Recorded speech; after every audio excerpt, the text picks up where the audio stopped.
Infrastructure damage during the Russo-Georgian War became noticeable on the 12th of August when local authorities claimed that about 70% of Tskhinvali's buildings had been damaged during the Georgian military operation. According to later Russian statements, about 20% of Tskhinvali's buildings had been damaged and 10% were beyond repair. In late August, South Ossetian Parliament Deputy Speaker Tarzan Kokoity claimed that according to a preliminary assessment, Georgian damage in South Ossetia was valued at 100 billion rubles. Background. According to HRW, during the night of 7 to 8 August, Georgian forces heavily shelled Tskhinvali and several nearby Ossetian villages. The city was also heavily shelled. During the daytime on the 8th of August, HRW reported that South Ossetian fighters took up positions in civilian locations, turning them into military targets. Several of these locations were then hit by Georgian artillery. Shelling resumed on a smaller scale on the 9th of August, when Georgian forces targeted Russian troops who had moved into Tskhinvali and other areas of South Ossetia. Tskhinvali.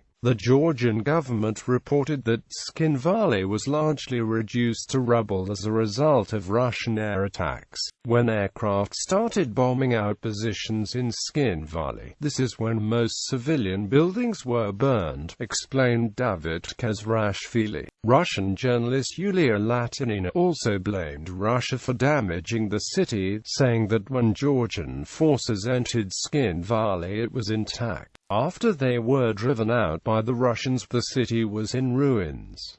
Russia bombings. Russia bombed airfields and other economic infrastructure, including the Black Sea port of Poti. 8-11 Russian jets reportedly hit container tanks on a shipbuilding plant in the port. On the 15th of August 2008, Russian forces advancing towards Tbilisi blew up the railway bridge near Kaspi, about 50 kilometers from the Georgian capital. The cement factory and civilian area in Kaspi were also reportedly damaged by Russian air raids. The destruction of the railway bridge disrupted Georgian east-west communications and Armenia's main trade route. United Nations Institute for Training and Research. The United Nations Institute for Training and Research released a series of detailed satellite maps of the regions affected by the war, acquired on the 19th of August from UNOSAT.